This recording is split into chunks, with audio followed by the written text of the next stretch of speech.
Depuis le premier match de préparation de Manchester United pour la saison 2023-2024, on a pu assister à l'intégration des recrues estivales comme Mason Mount ou encore André Onana.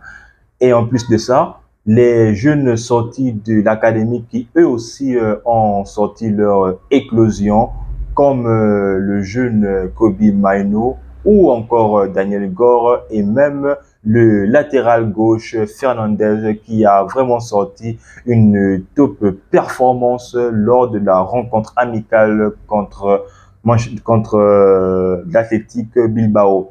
Et à cela s'ajoutent des recrues qui Manchester United avait misé lors des précédents mercato, mais malheureusement, lors des précédentes saisons, ces derniers n'ont pas convaincu. D'autres étaient même en prêt. Je fais allusion ici à Jadon Sancho ou voire même Facundo Pellistri. Et bien évidemment, ces joueurs-là ont sorti leur épingle du jeu et leurs prestations ne sont pas passées inaperçues aux yeux de Erik ten Hag, qui aujourd'hui a maintenant l'embarras du choix et se retrouve non seulement avec une équipe vraiment quantitative, mais aussi une équipe très qualitative, car oui, aujourd'hui, Manchester United, on peut se targuer de le dire aujourd'hui, que Manchester United a maintenant une équipe B, même si on sait que l'équipe B a moins donc d'assurance que l'équipe première. Donc, les choix seront vraiment difficiles de la part de Erik ten Hag, mais vu comment celui-ci gère les joueurs, gère le staff de Manchester, on ne doute pas que Manchester United aura l'équipe la plus compétitive que possible pour la saison 2023-2024 en première ligue qui se prononce la saison prochaine. Donc, les gars, vous l'avez sans doute deviné, aujourd'hui, nous allons parler du classement de la Première Ligue, donc le 11 de Manchester United pour la saison 2023-2024. Et aussi, n'hésitez surtout pas à me mettre en commentaire quelle est votre équipe ou bien quel est le 11 titulaire que vous voyez débuter la saison 2023-2024. Donc, on va commencer la vidéo. Lâche un méga pouce bleu et surtout, n'hésite surtout pas à t'abonner et en plus de faire partie de la communauté mancunienne. Tout d'abord, nous allons commencer par voilà, le classement. Donc, favori de ma part, je reste classique sur le 4-2-3-1. Comme on dit, on ne change pas une équipe qui gagne. Et aujourd'hui, c'est un classement moderne. C'est un classement non seulement qui peut être varié en laissant donc monter la plupart donc de ces joueurs pour mettre en place lorsque l'on attaque un 3-6-1 et lorsque l'on défend, on revient sur un 5-3-2. Donc le classement officiel, c'est le 4-2-3-1 ou dans les buts, c'est bien évidemment André Onana que nous sommes allés chercher du côté de l'Inter de Milan. Et en plus de ça, celui-ci aura la lourde tâche de garder les cages de Manchester United. Nous avons pu remarquer donc les conséquences du jeu haut de ce gardien, mais on n'en disconvient pas. On sait tous que c'est forcément un risque à prendre. Et vu que Manchester United ou encore Erik ten Hag est un coach qui prône donc le jeu depuis son gardien, on espère que ces erreurs-là ou bien ces carences-là seront très rapidement gommées.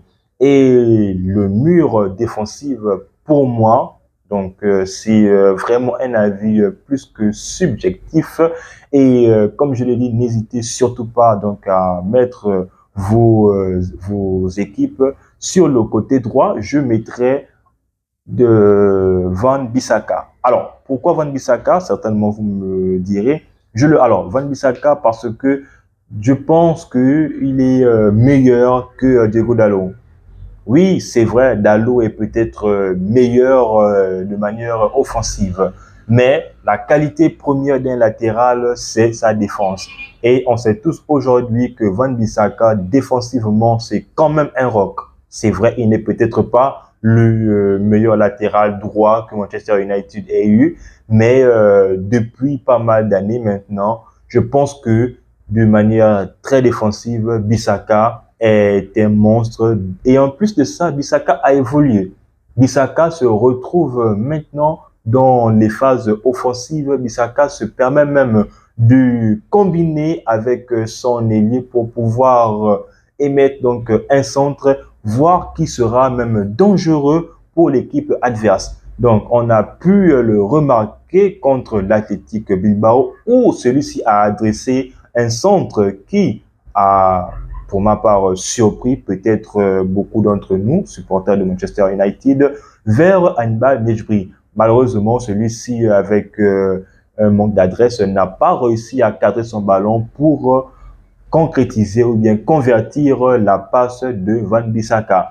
Eh bien, pour l'accompagner en défense, je pense que notre chef, notre patron défensif, c'est bien Raphaël Varane, qui, c'est vrai, il a peut-être un défaut car il n'enchaîne pas les matchs. Il fait, on va dire, un match sur deux ou bien trois matchs sur deux. Mais celui-ci, lorsqu'il est dans la défense de Manchester United, en tant que Mancunien, on se sent serein et on se sent vraiment allégé. D'autant plus qu'il est accompagné donc d'un meilleur couteau suisse, Lisandro Martinez, qui lui, que ce soit donc une bataille aérienne ou soit une bataille terrienne, celui-ci se défend comme il peut et n'a peur d'aucun attaquant. Peu importe le gabarit de l'attaquant, il va toujours chercher à s'imposer et montrer que c'est lui le défenseur qui a donc le monopole sur sa défense.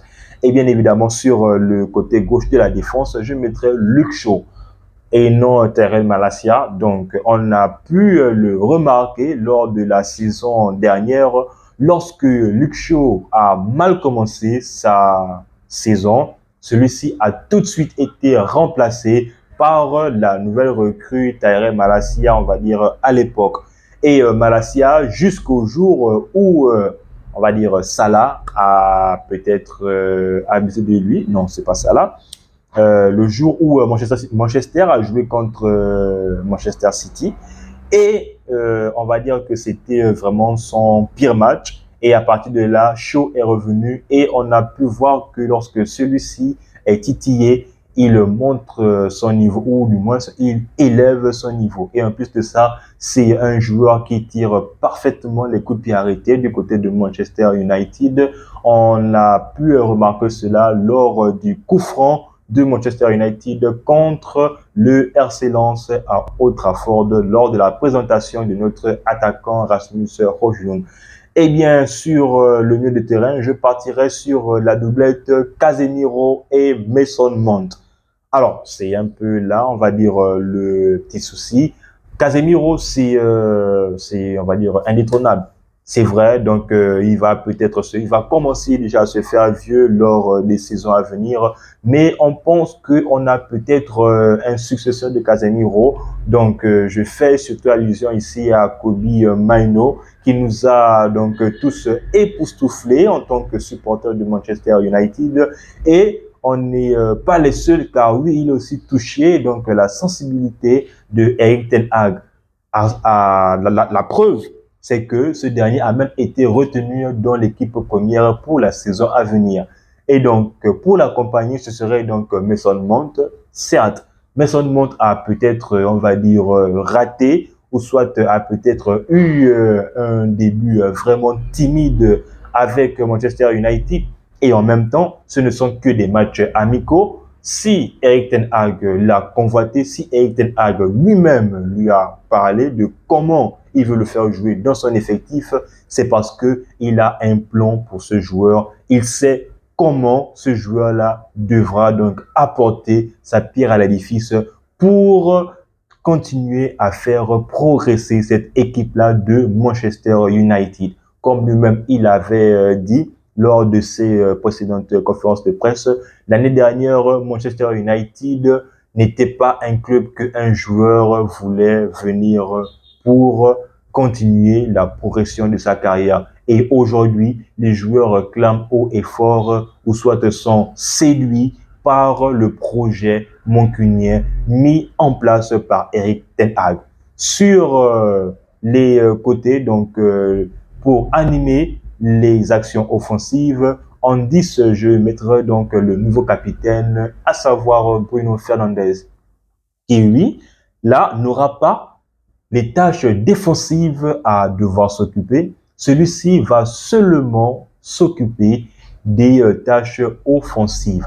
Donc, son travail, certes, ce serait donc bien évidemment ses longs ballons en cloche, ses passes imprévues pour ses ailiers et en plus de ça, il sera concentré pour l'attaque. Je pense que oui, c'est vrai, l'équipe devrait défendre et lui aussi, il n'est pas exempté pour cela, mais son rôle sera de nourrir à la perfection ses attaquants.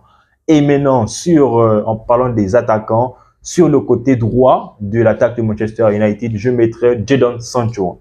Pourquoi je mettrai Jadon Sancho? Alors, on sait tous que Jadon Sancho est un joueur qui est passé par des hauts et des bas du côté de Manchester United depuis qu'il a signé dans ce club. On l'a tous bien vu lorsque celui-ci a fait une dépression où Erik ten Hag l'a donc exilé aux Pays-Bas pour qu'il reprenne ses esprits, pour qu'il revienne dans un momentum donc qui sera adéquat pour Manchester United. Et en plus de ça, nous l'avons vu lors de ces matchs amicaux, c'est un joueur qui était plus fit et on s'est rendu compte aussi que c'est un joueur qui non seulement est aussi rapide, mais on sait tous que Sancho est très bon avec le ballon. Donc, je le préfère à 100% au lieu d'Anthony. C'est vrai, Anthony, c'est le chouchou de Ten Hag. Anthony, c'est celui que Ten Hag préfère même les yeux fermés avant tout autre joueur.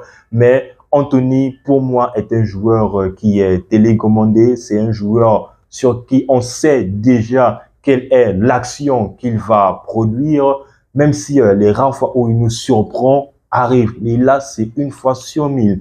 Donc, il y a aussi Pellistri qui pourrait aussi prétendre à cette place-là, ce poste-là du ailier droit de Manchester United. Mais comme je l'ai dit, mon choix numéro 1 reste Jadon Sancho.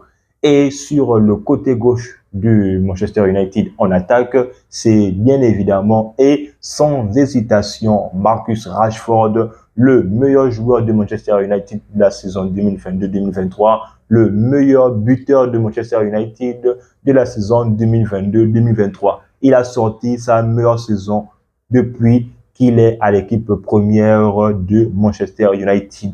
Lui-même, il a dit, il a faim, il sent qu'il peut marquer encore plus de 30 buts, il sent qu'il peut marquer soit 40 voire 50 buts. Ce serait un défi personnel pour lui à relever, mais nul ne doute qu'il sera capable de le faire autant que Bruno Fernandes sera derrière lui pour lui distiller des caviars. Mais attention, il ne faudrait pas que ce dernier se repose sur ses lauriers parce que derrière lui, il y a donc bien évidemment le feu follet Alejandro Garnacho qui lui n'a peur de personne. On le voit lorsqu'il est sur le terrain, on le voit avec sa vivacité, on le voit avec sa percussion, il n'a pas peur de provoquer. Et ce qui est bien avec ce joueur-là, c'est qu'il prend toujours, ou bien il prend de plus en plus les bonnes décisions lorsqu'il est dans les derniers mètres. Donc, il sait à quel moment il faudrait faire la passe, il sait à quel moment il faudrait frapper, et en même temps aussi,